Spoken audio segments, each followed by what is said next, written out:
Áreas ancestrais. Os arquivos da Índia.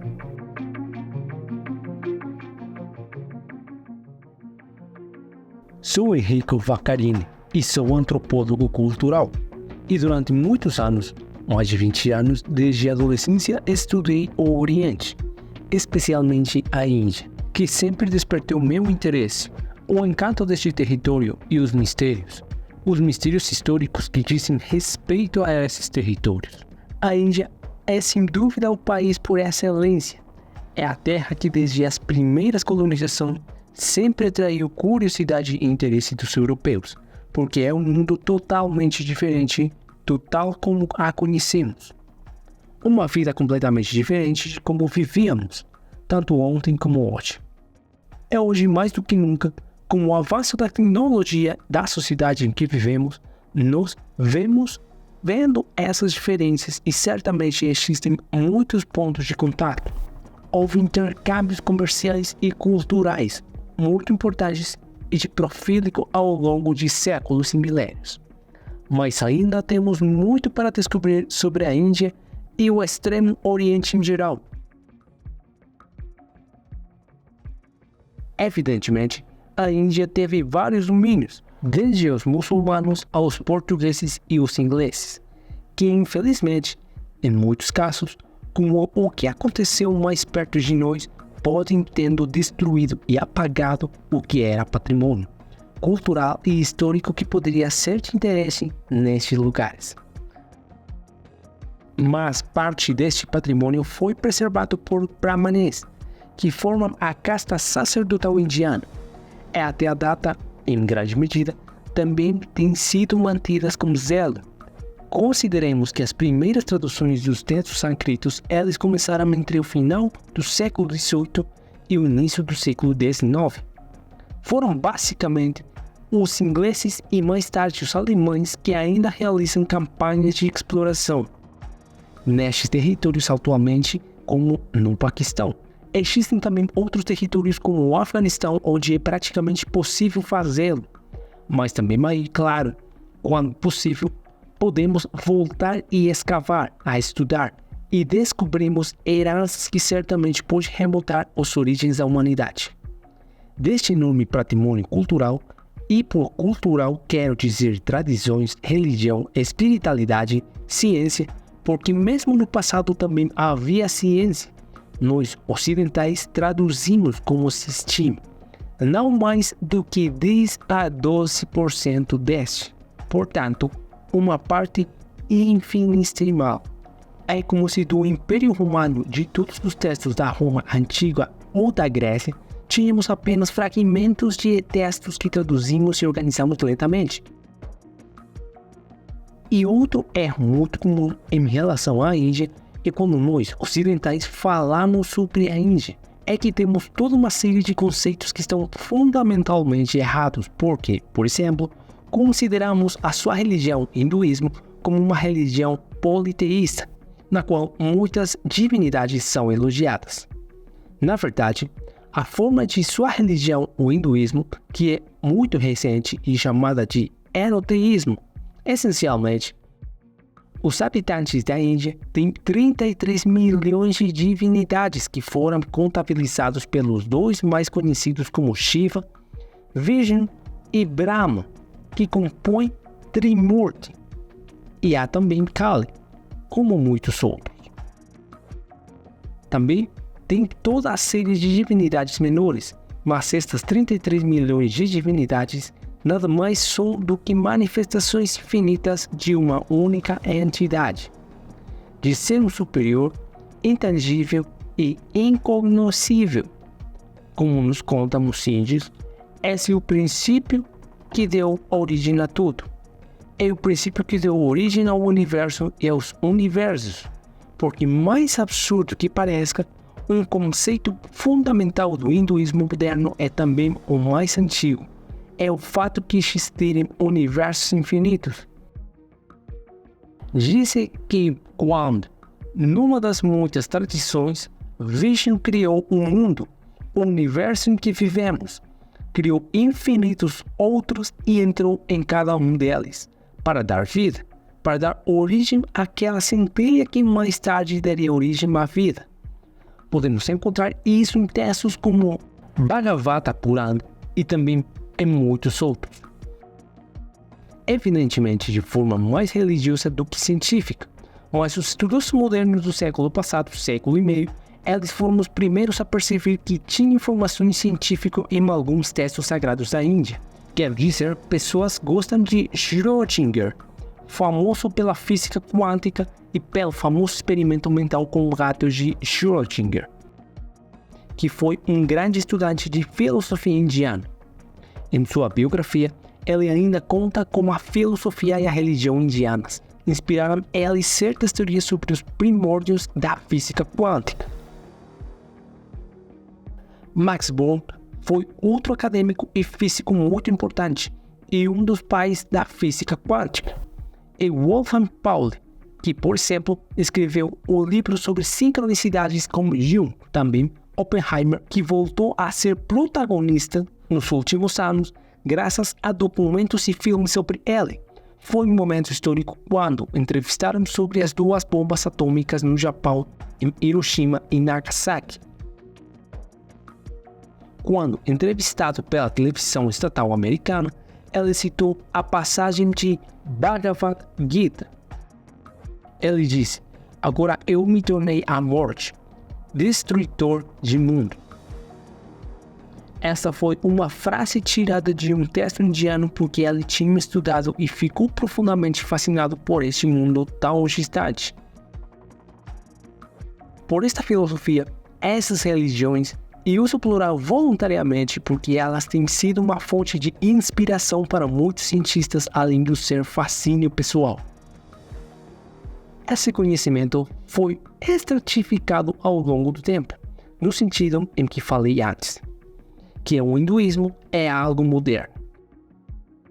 Na verdade, é a religião mais antiga da história da humanidade, mas teve vários momentos históricos. A partir de um determinado momento, somos capazes de compreender, codificar e ajustar em um nível temporal.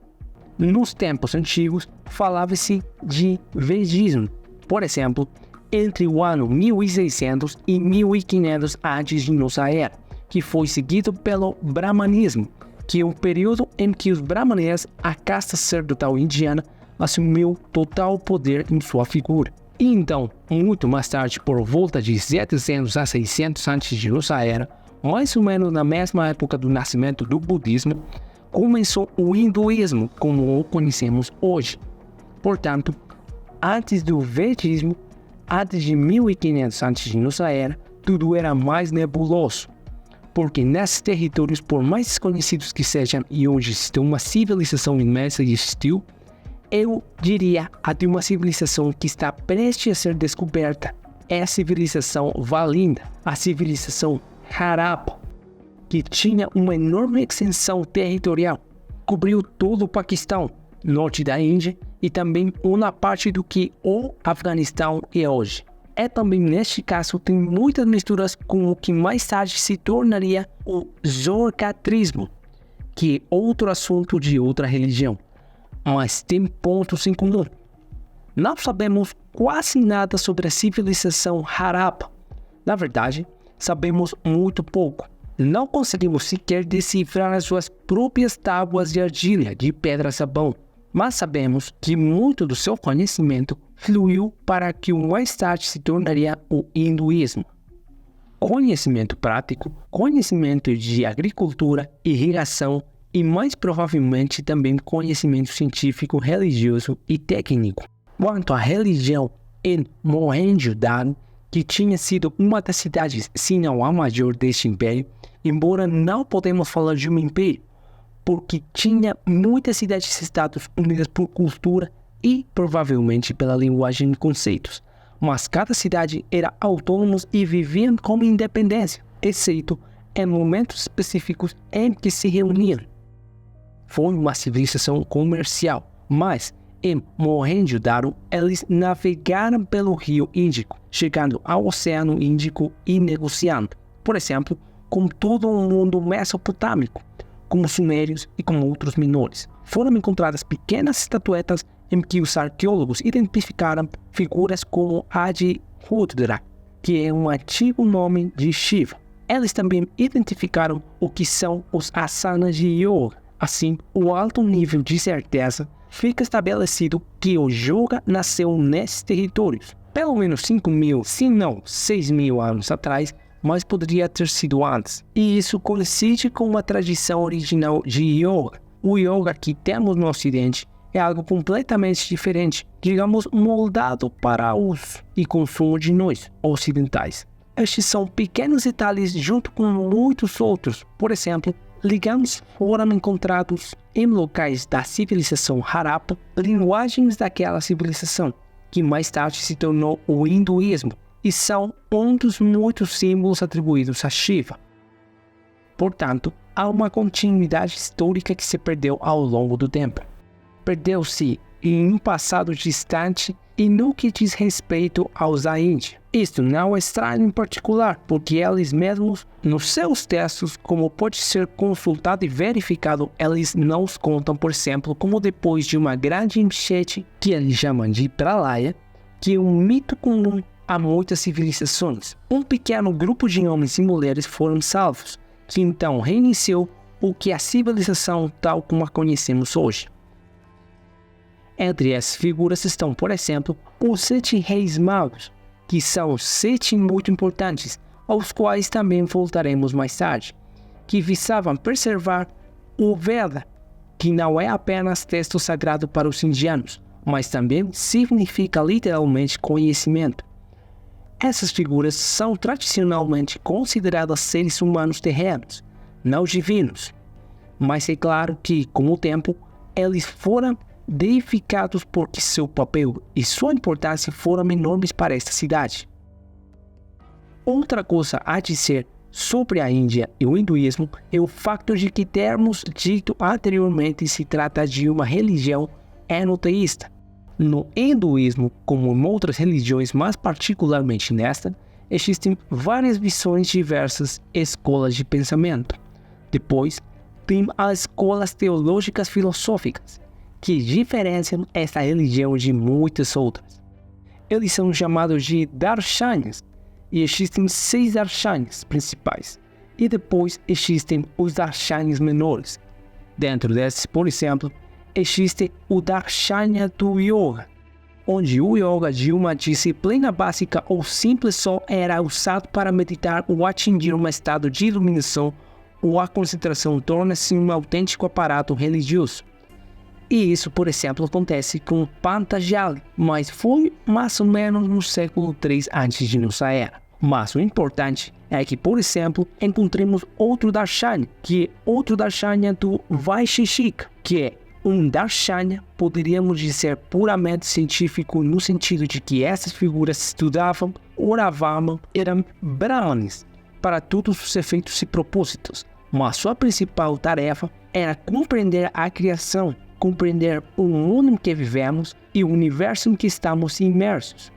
Este é outro conceito incrível, mas é um conceito que já existe no hinduísmo há milhares de anos. É de fato para este darshana do Vaisheshika pertence a toda uma série de brahmanes, de chato, como diríamos, de os estudiosos mais ou menos míticos que teorizaram, estudaram e descobriram, talvez descoberto, toda uma série de conhecimentos, sabedoria e até tecnologias reais que nós, ocidentais, alcançaríamos muito mais tarde. Por exemplo, temos Canada, que muitos séculos antes dos gregos teorizaram a existência do átomo, portanto das partículas, se pudermos defini-las assim, que são extremamente pequenos, infinitamente pequenos, mas são os tijolos básicos para construir o material em que vivemos. Eles conseguiram calcular o diâmetro do nosso planeta muito antes Eratosthenes.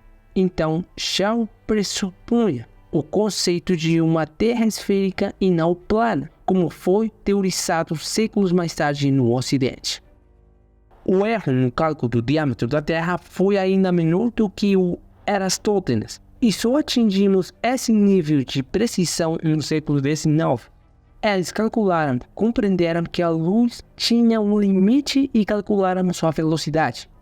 Isso também pode parecer incrível, mas seus dados são algo verdadeiramente único. E depois temos todo um mundo de conhecimento tecnológico que se refere, por exemplo, à eletricidade, que certamente havíamos descoberto e utilizado. Não temos certeza de como ou onde, mas isso fica claramente evidente em seus textos.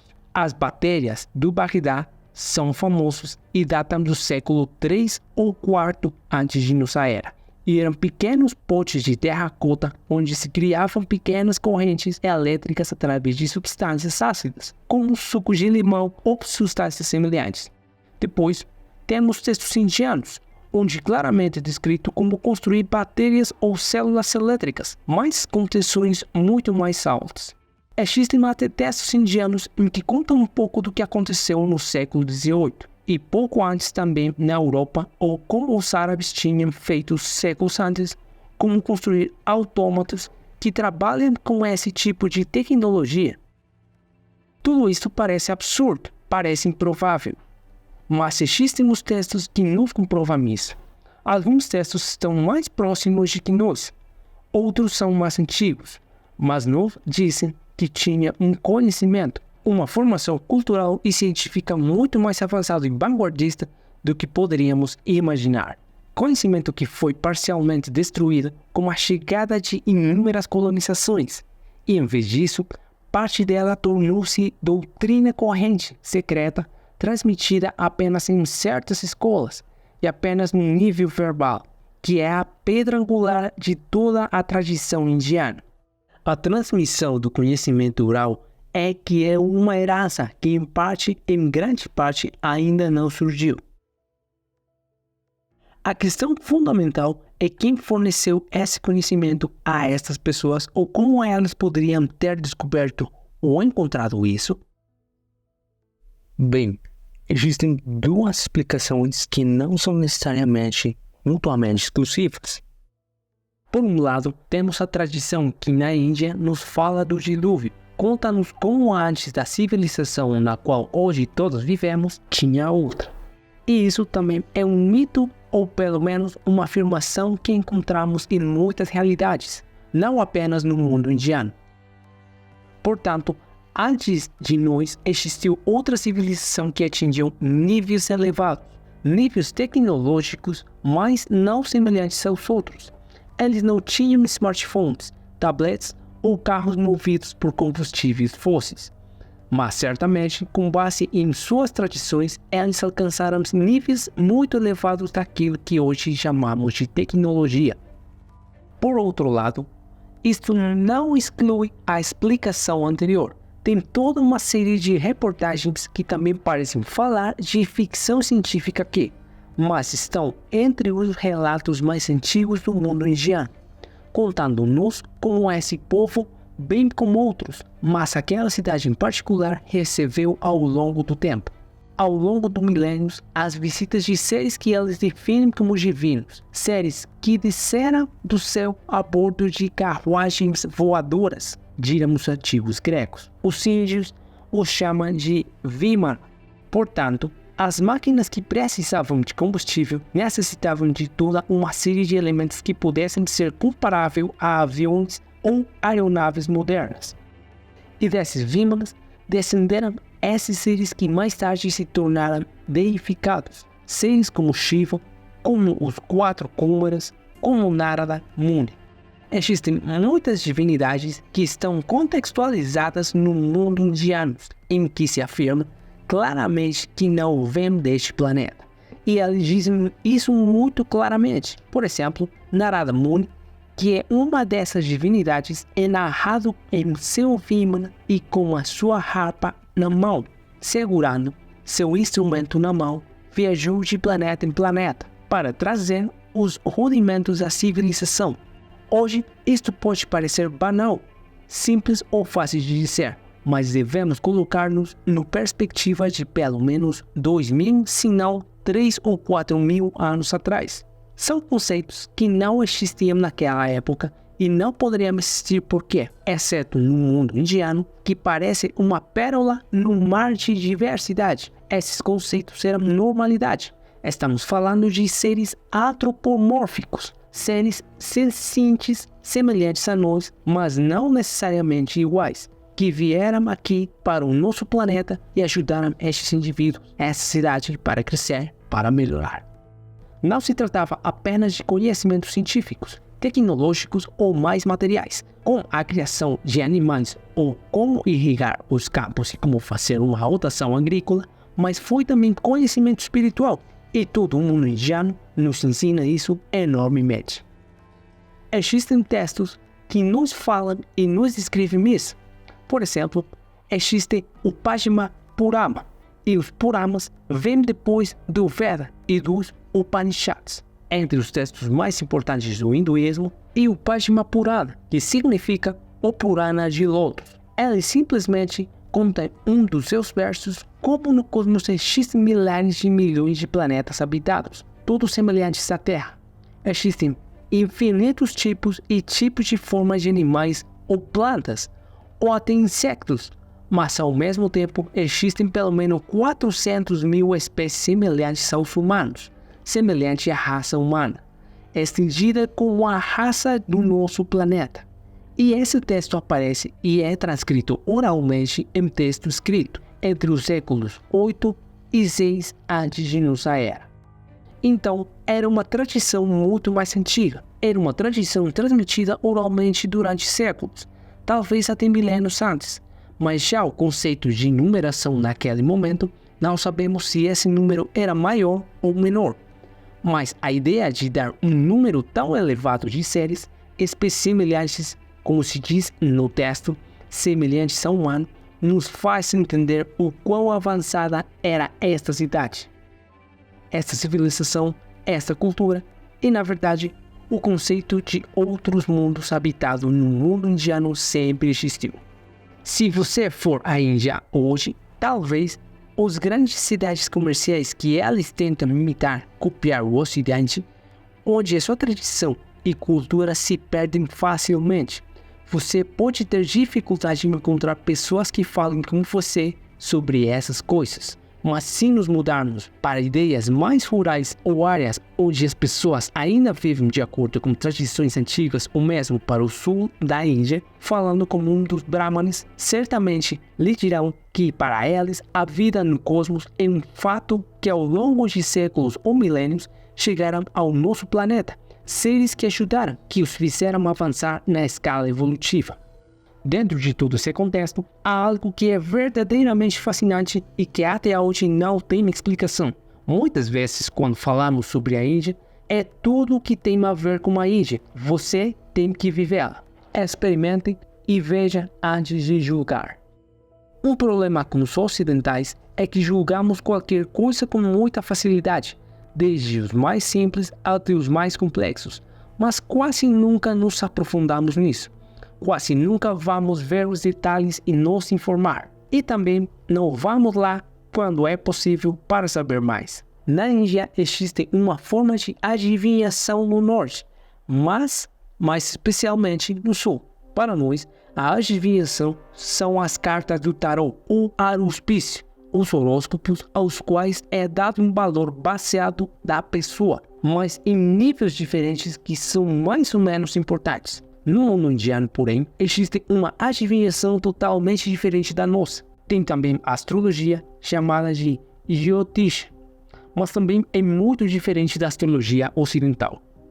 Mas a forma de adivinhação mais bela, fascinante e importante que existe, eles têm o que é chamado de folhas de palmeira ou adivinhação realizada em Nadi Shastra, que significa folhas do destino. Então, o que diz esta tradição é lenda, narra que os 7 reis magos, que são os mesmos personagens que tiveram escalpo no grande dilúvio, que percebeu o Veda, o conhecimento e que adquiriu o yoga do Senhor Shiva no Monte Kailash, que é o primeiro mestre de yoga, Adi Yoga. Esses mesmos 7 sábios praticamente conseguiram isso. De acordo com a tradição indiana, vejam em suas visões místicas o que tem sido o caminho de bilhões de almas ao longo do tempo. Portanto, eles teriam visto as várias encarnações porque, obviamente, existe o conceito do karma, do dharma e da reencarnação no mundo indiano. As diversas encarnações que essas almas teriam tido. Então, teriam começado primeiro a memorizá-los e depois a transcrevê-los em folhas de palmeira que, aliás, é verdade que equivalem aos papiros egípcios, isto é, as folhas da palmeira indiana são um instrumento. Eram um instrumento para escrever, para transmitir também poemas épicos como Ramayana e Mahabharata, mas também para preservar esse tipo de conhecimento mais religioso. E então, com o tempo, transcreveram esses caminhos que bilhões de almas os teria seguido pelos próximos séculos e milênios. E então, os teria preservados dentro dos templos e bibliotecas dentro dos templos, onde ainda podem ser encontrados hoje. É evidente que é uma tradição, uma lenda, mas se você for para o sul, especialmente no sul da Índia, por exemplo, existe Vaideswaran Koil. Alguns nomes são bastante impronunciáveis. Este é um dos templos mais importantes e contém uma biblioteca de folhas de palma. E atrás, na parte da biblioteca, você pode ver dezenas de milhares de caracteres de folhas de palmeira empilhadas. Na prática, como funciona essa adivinhação? Como funciona essa leitura? Vai-se ao templo onde tem um Brahman, os homens dão a impressão digital, Desculpe, vou começar de novo. Os homens dão a impressão digital direita, as mulheres a impressão digital esquerda. E pontos são identificados nessa pegada. E é um número sagrado em todo o mundo indiano. Existem os 108 nomes de Shiva. Tem muitas coisas que lembram esse número. A partir desses pontos, eles identificaram um tipo de lugar em sua biblioteca, onde está localizado o rolo de folhas, que corresponderá à localização da pessoa. Uma vez encontrado esse rolo de folhas, esse processo geralmente leva vários dias. A pessoa é chamada de volta após 3 a 5 dias ou uma semana. Esta bobina é removida e as folhas começam a se mover, enquanto o indivíduo recebe perguntas muito simples e muito banais, até encontrar a ficha da pessoa em questão. Gostaria de começar por dizer que na Índia esta forma de adivinhação custa no máximo equivalente aos 15 euros. Digo isto porque também aqui no Ocidente, nos últimos anos, na Itália e no exterior, infelizmente, alguns comercializaram essas coisas, deformando-as e transformando-as em algo completamente diferente. A tradição dita, por exemplo, que as folhas do destino devem ser lidas, é necessária e exclusivamente na Índia. Quer dizer que se a minha alma, a minha pessoa está predestinada a lê-los e fazê-los, eu teria que ir para a Índia. E se tiver sorte, encontrarei minha folha e pedirei que ela seja lida para mim. Este foi um esclarecimento que tive que fazer. Então, depois de encontrar esta folha, o Brahmani começa a ler, muitas vezes em Tamil, que é uma das várias línguas do sul da Índia, o que está escrito nela. Eu fiz isso há cerca de 10 anos e o que encontrei na minha frente foi um tanto desconcertante, porque aquela pessoa começou a me dizer: esse é o nome da sua mãe, esse é o nome do seu pai, você é filho único. Ela começou a me dar uma série de detalhes extremamente pessoais. E isto pode ser credível porque se pode dizer, tá bom, talvez ele tenha procurado na internet, talvez sabendo que essa pessoa hoje em dia com as redes sociais é muito simples e por isso é plausível. Então essa pessoa começou a me dizer, como muitos outros, ela começou a me contar várias coisas pessoais, extremamente pessoais. Cada um de nós tem os seus próprios segredos, segredos que não contamos a ninguém, fragmentos de vida que só nos conhecemos e nunca revelaremos. Essa pessoa começou a me contar essas informações pessoais com extremo nível de detalhe, extremamente preciso. Então, se no início o acaso tivesse sido o criador deste maravilha que eu estava experimentando, o acaso não pode ter sido o criador do que aconteceu a seguir. De alguma forma, Essa pessoa estava me contando coisas que só eu sabia. E também comecei bastante cético, porque algo assim me fez parecer impossível e impensável, mas me tornei um homem diferente. Então, nessas leituras, ele lhes conta as suas vidas anteriores, que vocês eram, o que fez, quais eram suas dívidas kármicas, e basicamente o resultado de tudo isso é conhecer o caminho da sua alma. Essa leitura, esta visão, prevista segundo a tradição milhares e milhares de anos atrás e depois escrito, deve ajudar cada pessoa, cada alma que encarna em um corpo para melhorar o seu caminho, para melhorar a sua vida no momento em que ele o vive, tendo consciência de vivê-lo. Portanto, por um lado, extinga o karma e por outro lado, seja a melhor pessoa consigo mesmo e com os outros. Deve-se dizer que sempre se preserva seu livre arbítrio, isto é, quando sai, pode seguir o conselho que ele me deu, o Brahmane, este sacerdote, e voltar para minha casa na Itália e continuar vivendo minha vida como eu fiz no passado, e sempre fiz para melhor ou para pior. Tem muitas pessoas que fizeram essa leitura e tem muitas pessoas que ficaram realmente surpresas. Também deve ser dito que na Índia, como fora da Índia, existem também muitas pessoas que fizeram negócios com essas leituras, e isso está próximo na verdade. É um verdadeiro fraude, mas está em outra questão. Não sabemos o que é ou de onde vem. É absurdo, incrível, fora de qualquer modo de pensar ocidental, embora mais tarde se ajuste aos antigos sistemas de adivinhação, semelhantes em alguns aspectos aos que tivemos aqui no Ocidente. Mas a tradição coloca por trás de tudo isto esses 7 sábios, estas 7 figuras que ver e ouvir estas jornadas de almas há milhares, dezenas de milhares de anos, elas as codificaram para o bem da humanidade. Uma frase fundamental que você pode encontrar em todos os textos sagrados indianos é que todo conhecimento é para o bem da humanidade. Prova disso é que o mundo da Índia, apesar de ser um enorme e imenso subcontinente, o povo da Índia como um todo quase nunca ou muito raramente travou guerras de conquista, mas sim em guerras de defesa contra invasores externos, como os otomanos, muçulmanos, cristãos. Os outros povos que tentaram colonizá-los para invadir seu território, em diversas ocasiões eles conseguiram.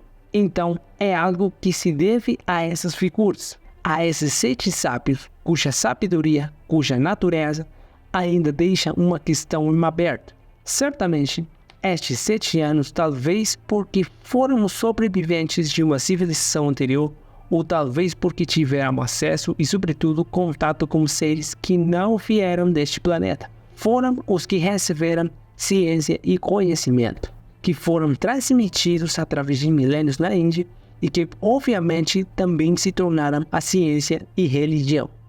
Tudo se tornou uma coisa só, e isso, obviamente, deixa questões em aberto e muitas dúvidas que devem ser sanadas.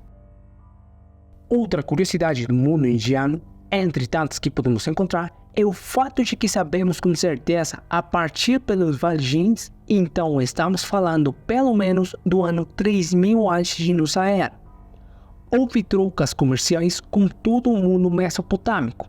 Como os sumérios, por exemplo, existem tradições que encontramos no Bhavishya Purana, que é outro texto sagrado indiano. Existe uma tradição, uma lenda, que eu pessoalmente acredito que nunca poderá ser confirmada ou refutada, que conta uma história muito particular. Conta a história de um personagem e sua esposa. Esse personagem era indiano, ele era um brahmane e, a certa altura, como aconteceu no mundo egípcio, com Akhenaton, o pai de Tutankhamon, que é chamado de faraó herege porque centra sua atenção e sua religiosidade em uma única divindade. O Bhavishya Purana conta a história deste personagem que, junto com sua esposa e seus discípulos, concentraram sua atenção exclusivamente em um deus indiano. Não está especificado qual, mas disse-nos que o nome desta figura, desta Brahmin, chama-se Abraham, isto é, em sânscrito, sendo uma língua indo-europeia. Está em negação, portanto, sem Brahman. Sua esposa é chamada como o rio Saraswati, isto é, Senhora Sara. Agora, Abraham, Abrahaman e Saraswati, que são dois nomes que nós aprendemos a conhecer desde a infância. No Bhavishya Purana é contado precisamente porque ele centralizou seu culto em uma única divindade e não em todas as outras. São expulsos da Índia junto com seus discípulos e são enviados para o que Bhavishya Purana chama de terra. Dois dos rios que historicamente são o Tigre e o Éufrates. Esta é a história. E então o que acontece? Se lermos o Antigo Testamento com os outros textos sagrados, encontramos a história de Abrão e sua esposa Sara, de todos os lugares possíveis. Na Mesopotâmia, na antiga civilização suméria, depois de ter tido contato com Yahweh, seja ele qual for, começa a sua missão. E a partir daí, começa a história do povo judeu. Obviamente é uma tradição, uma lenda se pudermos definir dessa forma. É muito fascinante, mas nos diz como talvez parte das origens da religiosidade, talvez até judaica, alguns, a partir de seus conceitos, eles podem tirar seu sangue do mundo indiano, do mundo da Índia antiga. E outro fato extremamente interessante que conecta arqueologicamente e historicamente estes dois territórios muito distantes, especialmente naquela época, é um símbolo que todos conhecemos e reconhecemos. Um símbolo chamado Estrela de David. A Estrela de David hoje é um símbolo de Israel. Está na bandeira do Estado Israel, o que é uma realidade recente. Foi criado após o fim da Segunda Guerra Mundial. Como símbolo nos tempos antigos, está ligado ao povo judeu e está bastante próximo de nós no tempo. Historicamente, vimos como as primeiras representações da Estrela de David, por exemplo, estão presentes na sinagoga de Cafarnaum, datada aproximadamente do século 3 ou 5 antes de nossa era. Antes, esse símbolo não existia. Estava lá, mas não era representativo e não tinha tanta importância. Se formos à Índia, encontraremos o mesmo símbolo que tem um nome diferente. Chama-se Shatikun, que está ligado, por exemplo, ao hinduísmo mais recente, como o quarto chakra. Mas no hinduísmo mais antigo está ligado ao Matsya, que é a primeira reencarnação do deus Vishnu, o primeiro avatar dos deuses Vishnu. E Matsya, tal como é representado, é um ser antropomórfico, metade homem, metade peixe. Digamos que do tronco para cima é um homem, embaixo é um peixe. Entre os vários objetos que ele tem nas mãos está um disco com uma Shatikun, o símbolo da Estrela de David. Sabemos das várias encarnações do Ser Supremo de Vishnu nos diferentes avatares, incluindo Rama do Ramayana, de que nos falam da religião, na tradição indiana. E é curioso que o primeiro deles, Matsya, este meio homem, meio peixe, corresponde com um símbolo específico, corresponde àqueles Apkallu, que foram os 7 sábios dos sumérios. Eram os sumérios civilizados, seres que naquela época também eram chamados de Oanes. Mesmo nas épocas Sumi, elas são representadas como metade homens, metade peixes, e trouxe o conhecimento de que Veda, os índios, os rudimentos para criar uma civilização no povo sumério. No mundo indiano encontramos Matsya como um símbolo mais antigo do que aquele que encontraremos mais tarde no mundo judaico, mais idêntico, ligado ao mundo indiano. Mas não termina aqui, porque se avançarmos mais para o extremo oriente, encontramos esse mesmo símbolo, a Estrela de David, aquela Shatikuna para os hindus. É encontrada sob o nome de Kagome no Shintoísmo. O Shintoísmo é uma religião animista e é mais antiga do Japão. Vemos assim como, pelo menos na Índia e o Japão, no início da sua religiosidade, no início da civilização como a conhecemos, existe um símbolo. Existe essa representação que está profundamente ligada e permeada dentro dessas culturas e dessas civilizações. As hipóteses sobre como isso poderia ter sido trazido ou como poderia ter se manifestado em um lugar ou outro são difíceis de explicar. Tem quem fale de comércio, de antigos movimentos de pessoas, e digamos que a colonização dos hominídeos, desde que deixaram o território africano e atingiram todos os territórios do planeta, são fatos que poderiam justificar isso. Talvez também possa ser um dos símbolos mais antigos da humanidade. De resto, tem quem tenha sugerido outra teoria, seguramente mais herética, que era o símbolo dessas figuras, dessas civilizações, que em diferentes partes do mundo, em épocas mais ou menos diferentes, vieram trazer civilização para trazer conhecimentos específicos. Então, para trazer os rudimentos que mais tarde foram desenvolvidos na civilização japonesa, como o Shintoísmo. A civilização indiana, com todas as suas religiões, e também na religião judaica, com todas as complexidades que conhecemos sobre ela. Outra situação, digamos, curiosa que encontramos na Índia, especialmente no sul da Índia, e está sempre relacionado com o poema épico do Ramayana, é que eles não colocam do reino Garo, do norte do atual Paquistão. O Lanka, descrito pelo próprio poema épico, colocam no Sri Lanka. Isso é pouco conhecido no Ocidente, mas se você olhar mesmo com ferramentas simples que podem ser encontradas online, na ponta da Índia, você verá que tem toda uma série de ilhas que parecem conectar o extremo sul da Índia com o extremo norte do Sri Lanka. Hoje são ilhas, mas sabemos que antigamente estamos falando de séculos atrás, se não pelo menos 1000 anos. Esta era uma terra que por cerca de 37 quilômetros conectou o sul da Índia com o norte do Sri Lanka. Parece uma formação natural, mas diversas vezes já tentei entendê-lo e estudá-lo. Nunca foi certificado que pudesse ser um depósito natural de areia e rochas, nem que pudesse ser uma construção artificial, portanto criada pelo homem.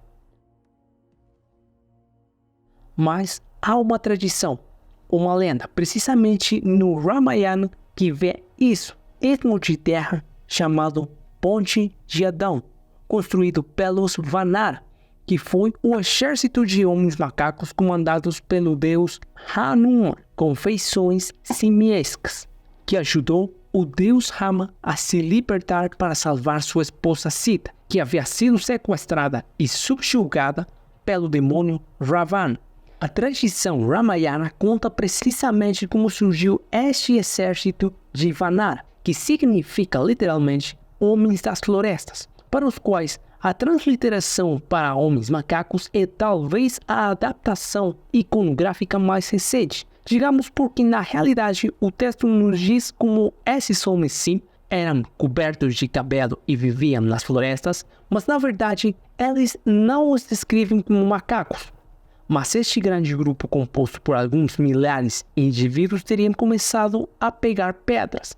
Teriam construído precisamente colocando pedras, troncos de madeira, areia e pedras de vários tipos para criar um caminho que conecta o sul da Índia com o norte do Sri Lanka. E de acordo com o poema épico, eles teriam conseguido. O que vemos hoje é, na verdade, uma anomalia, algo que não deveria estar ali, até porque aquele pedaço de mar está cheio de fortes correntes. Então é difícil que um depósito tenha sido criado naquela área se não tivesse sido feito de forma precisa e consciente por alguns indivíduos. Existem mapas antigos, existem tradições antigas que vão além do poema épico do Ramayana e que nos conta como esse istmo de terra ligava duas partes. E o curioso é que as medidas que são dadas dentro do Ramayana na verdade correspondem a qual é o comprimento real desta extensão de terras que antes eram transitáveis. A tradição afirma que Lanka, a cidade de Lanka, que era um domínio governado pelo diabo Ravana, que sequestrou a esposa de Rama, é uma espécie de trocadilho com nomes e palavras, mas coloca a cidade de Lanka no atual Sri Lanka. Embora o seu território, plantas e outros não correspondam ao que realmente existe hoje, séculos ou 4.000 anos atrás no Sri Lanka, contudo, a tradição popular coloca a muitos dos lugares descritos neste poema épico. Deve-se dizer, porém, que há um dos fatos extremamente curiosos. Primeiro, tem uma estrutura esculpida na rocha que hoje é um templo budista que é chamado de Sri Lanka Stairgate, ao que parece, e devemos usar o condicional para ser uma representação muito simples do que é a nossa galáxia. Não sabemos quem fez isso ou quando fez, mas a disposição de certas incisões lembra e reflete o de certas constelações, em particular, a posição de certas espirais desenhadas nesta rocha vertical. Reflete a posição de certas galáxias da nossa galáxia, na parte que podemos ver.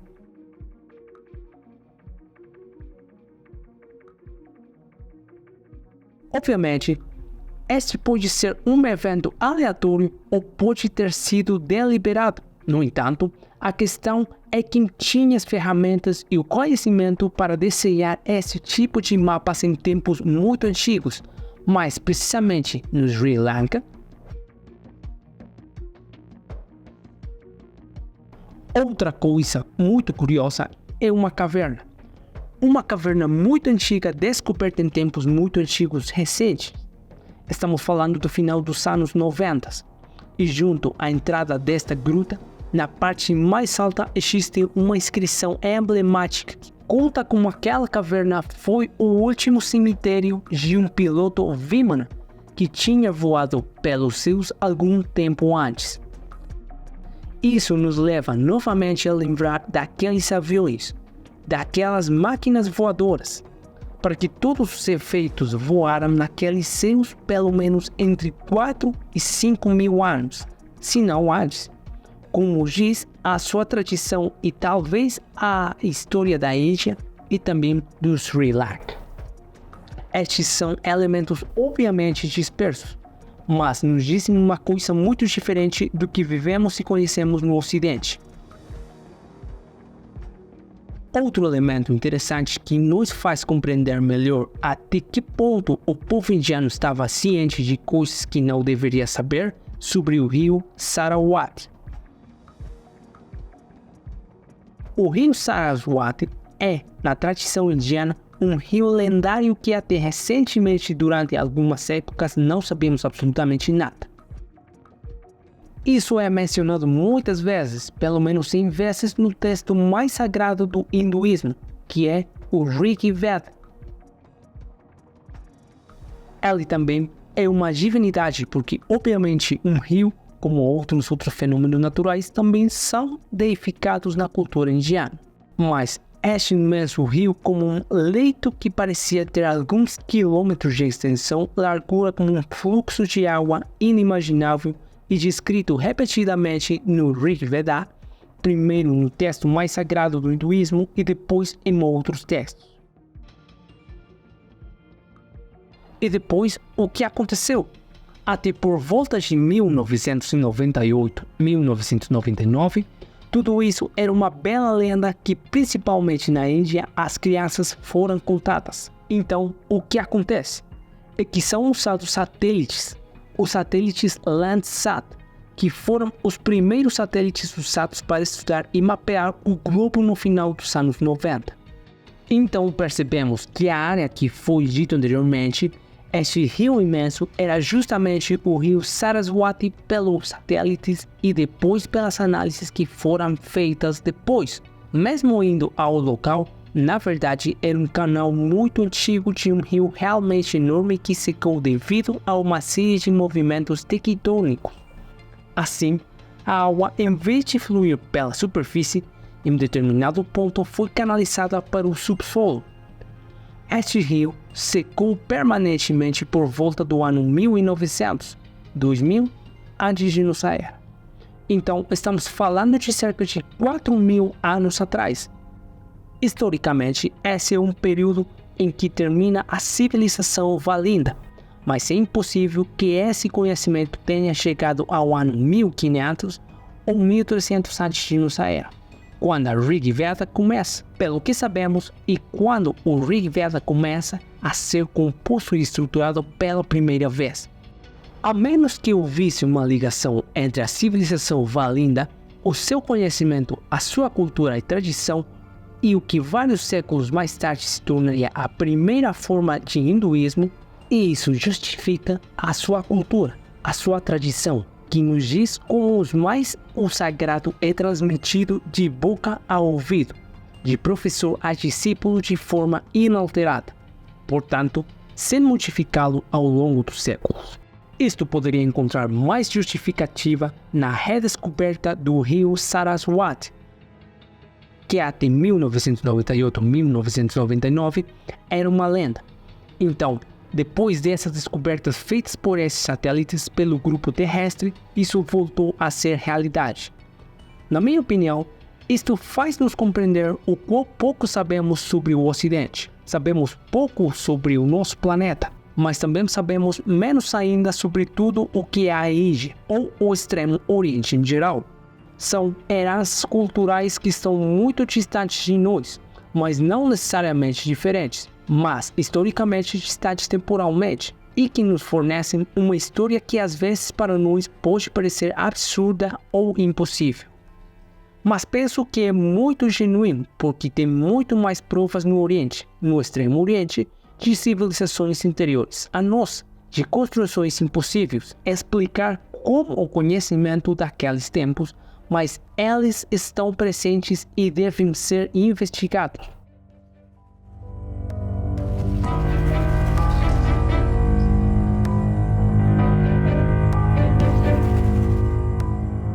Portanto, outro mito muito interessante que encontramos no mundo indiano é dos 7 grandes sábios, ou Saptarshi. Estes 7 sábios são basicamente os civilizadores do povo indiano. A tradição diz que Manu, o índio Noé, após a chegada do grande dilúvio, quando guardou as sementes de plantas, animais, homens e mulheres, seu principal objetivo, porém, era salvar conhecimento, que em sânscrito é chamado de Veda, como seu texto sagrado. Para guardar o conhecimento, ele pegou os Saptarshi, os 7 sábios, e os fez embarcar em seu navio. Então, depois de todos os acontecimentos, depois de um período muito longo em que o navio é jogado de um lado para outro, finalmente pousando na cordilheira do Himalaia, as águas baixam e quando a terra começa a ficar visível novamente, todos eles saem e esses sábios começam a se mover para trazer de volta a civilização entre os sobreviventes, mesmo em áreas muito distantes. Este mito, esta tradição, esta lenda é muito interessante porque nos fala de uma inundação de uma civilização anterior, de uma nova civilização que deve ser recriada para os Manus Mriti, as leis de Manu. Esses personagens eram personagens reais, eram feitos de carne e sangue que seria muito mais tarde divinizado, precisamente por causa desse papel fundamental de devolver a civilização aos homens. E o curioso, porém, é que encontramos esse mito em muitas outras áreas do planeta, e isso obviamente levanta questões. Isto é legítimo que mitos semelhantes ou mesmo idênticos se desenvolvam em diferentes áreas do planeta, mas quando estes mitos são refletidos e são totalmente idênticos, é natural levantar algumas perguntas e é natural procurar respostas. Se nos aprofundarmos no povo sumério, encontraremos o mito dos 7 Apkallu. Os 7 Apkallu são os civilizadores da civilização suméria. A tradição diz que eles chegaram a bordo de um ovo luminoso, como é descrito, que ao descer ao mar, surgiria este ser, este Apkallu, que nas tabuinhas é descrito como tendo de uma forma antropomórfica, metade homem e metade peixe. E esses Apkallu praticamente tinham a tarefa de ensinar aos altos dignitários e governantes de tempos extremamente antigos na Mesopotâmia os rudimentos da civilização. Então, como regar os campos, como cultivar, como fazer a rotação agrícola, como observar o céu e até os rudimentos da matemática.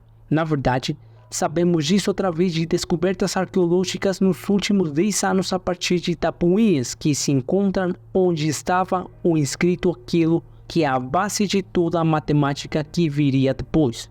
E no mundo mesopotâmico, primeiro de todos os sumérios e depois, evidentemente, também dos arcadianos. Disse que foram 7 sábios que trouxeram a civilização. O incrível é que remonta às eras e épocas muito antigas, mesmo para os sumérios, já que chega ao ano 400.000 a.C., isto é, uma época que para nós hoje o homem nem era sapiens sapiens, mas que estava quase a chegar lá. Se passarmos para o Egito, também aqui temos os 7 reinos magos, cuja história nos conta no templo de Edfu, que são os civilizadores do mundo egípcio. E também, como o Egito, vemos como mesmo aqui as datas comparadas com a nossa maneira de contar a história são muito diferentes.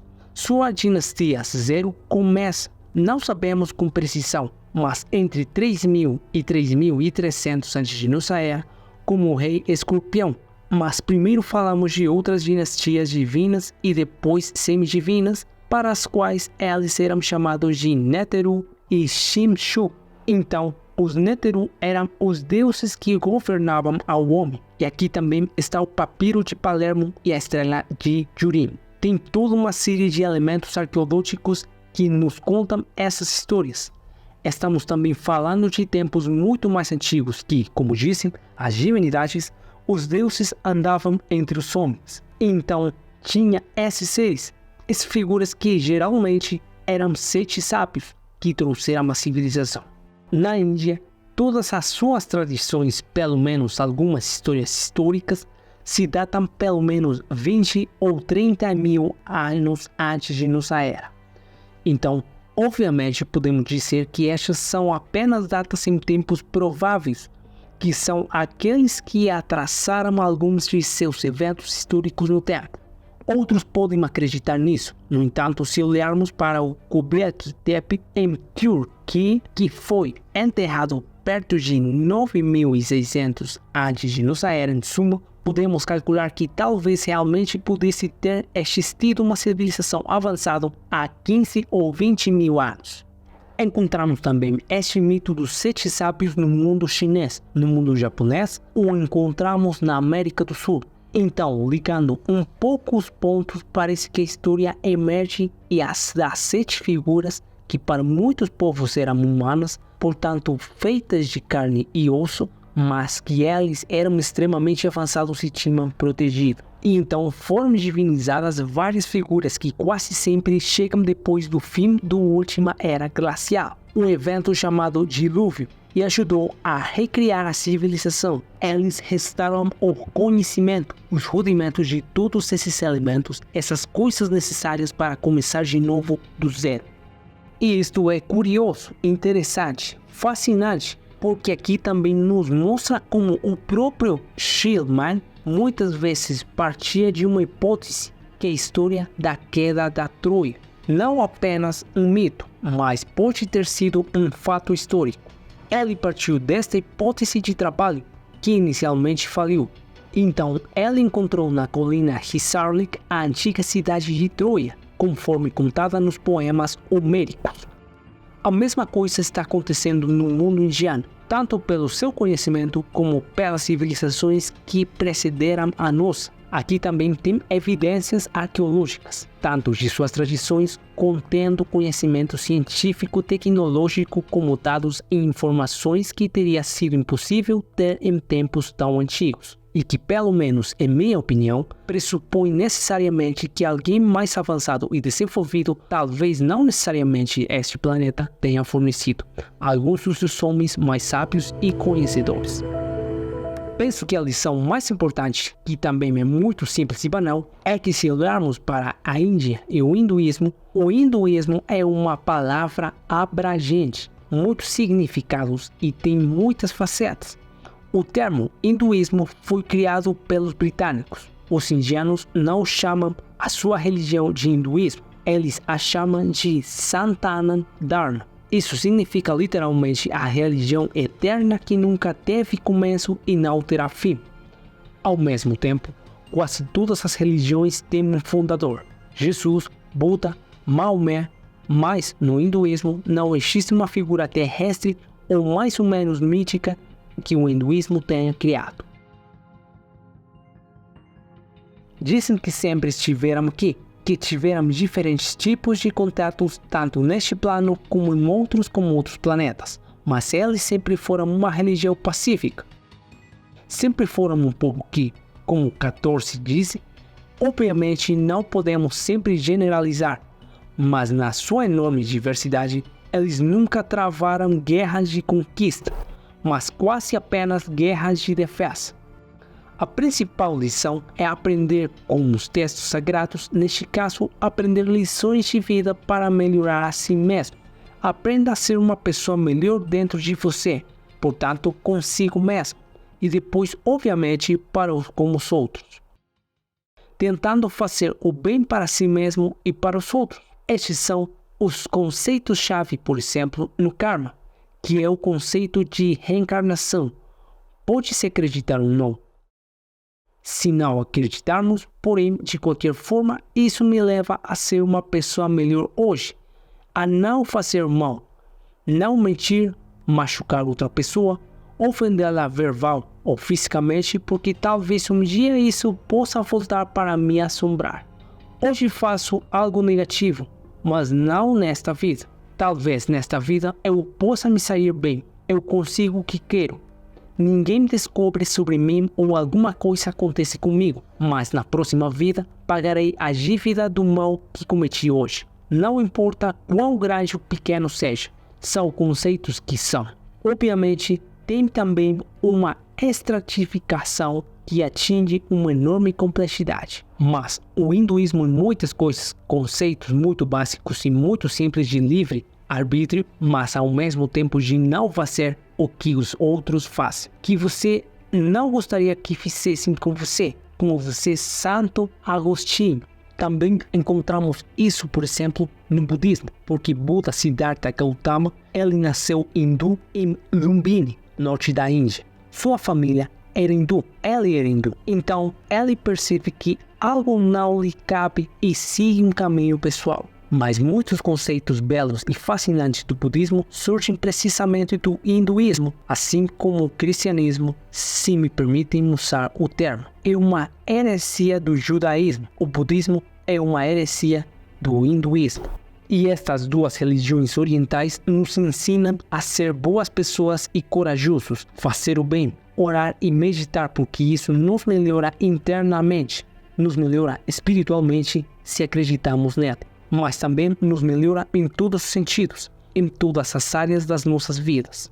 Bem, acho que ainda tem muito para descobrir. Pelo que podemos descobrir, seria uma verdadeira pergunta de $1 milhão.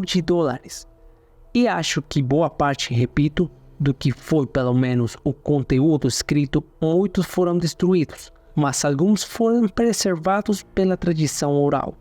É evidente que no aspecto espiritual conhecemos a Índia e basta estudá-la mais ou menos a fundo. Mas não sabemos disso e continuará sendo assim.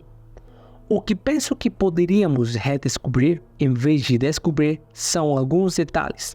Detalhes, porém, que fazem uma diferença. Tradições, conhecimentos ou textos que talvez aprofundem certos tópicos, como civilizações ou civilização anterior à atual. Temos textos indianos e hindus que nos falam sobre essa civilização anterior, mas eles nunca entram em muitos detalhes. Humanos, Riti, as leis de Manu e assim por diante, nunca se aprofundam no que era antes, sobre como eles viviam antes, ou que eles tinham antes. Portanto, espero e acredito que possamos nos aprofundar nisso. Mas, a nível tecnológico, falamos de textos, de conhecimento, de eletricidade, que são conceitos fora do tempo em tempos tão antigos. Acredito e espero que possamos explorar isso ainda mais. Posso dizer que desde a década de 1920, por exemplo, surgiram alguns textos. Um deles se chama Amsu Bodhini, onde, por exemplo, é narrada a origem do universo de uma forma mais técnica do que religiosa, reconectando-se com concepções hindus de como o universo surgiu. No hinduísmo, quando o Ser Supremo pensa em dar origem a tudo, um ponto de luz infinitesimal começa a crescer cada vez mais até tomar a forma de um ovo, que é o ovo cósmico comum a muitas religiões. Segundo o hinduísmo, esta bola de luz, se quisermos chamemos assim, ela continua a crescer. Depois explode e dá origem a tudo o que vemos. Um dia, em tempos distantes, tudo isso entrará em colapso em si e se descondensará a um nível infinitesimal e começará de novo. O mundo indiano é cíclico. Os yugas indianos são cíclicos. Se fizermos uma comparação com o que sabemos, parece que estamos lendo qual é a descrição moderna do Grande Bang, isto é, uma explosão há 14 ou 15 bilhões de anos que dá origem de tudo o que vemos. E um dia, de acordo com algumas teorias, terá uma grande crise e, portanto, uma contracção. Isto trará tudo de volta ao estágio inicial e depois começará de novo. O que espero é que estes conceitos que pessoalmente acredito serem um legado de uma civilização anterior ou informações fornecidas por chamadas divindades no mundo indiano podem ser descobertas. Mas tem vários casos que os brahmanes a quem foi perguntado, eles disseram que alguns brahmanes, algumas seitas são chamados, mas não em sentido despreciativo.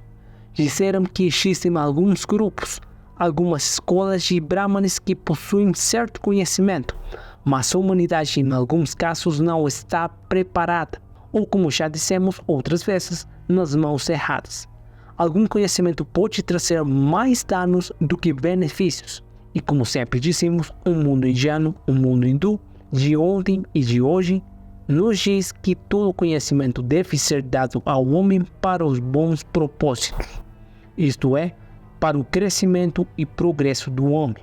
Assim, esses 5 ou 10% crescerão durante os próximos anos ou décadas. Espero que sejam séculos. Mas não sei se algum dia poderemos ter 100% desse conhecimento.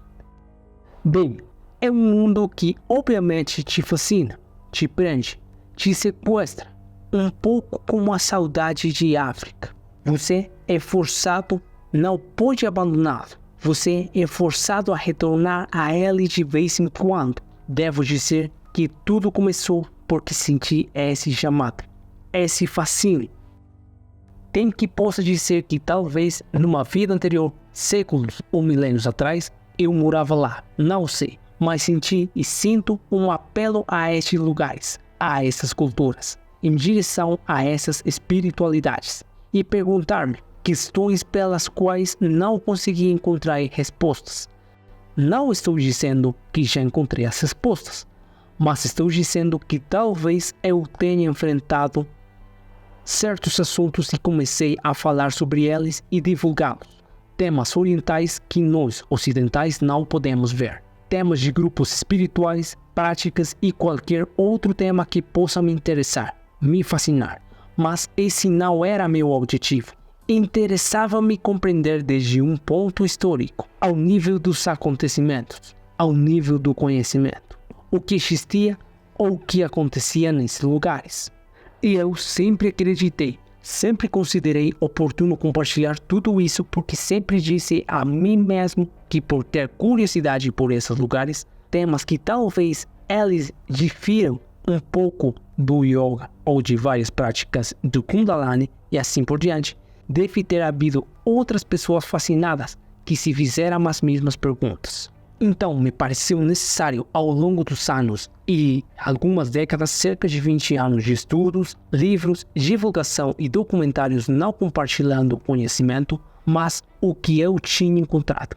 Então, obviamente, Todos estão sujeitos a erros. Pode-se cometer erros. Pode-se corrigir o objetivo ao longo dos anos. Mas esse é o caminho que leva o que conta mais que o destino.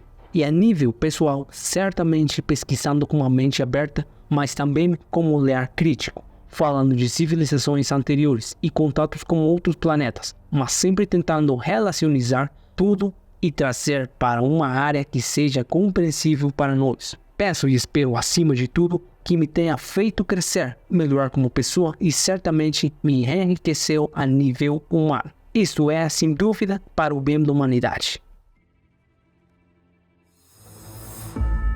Aliens ancestrais. Os arquivos da Índia.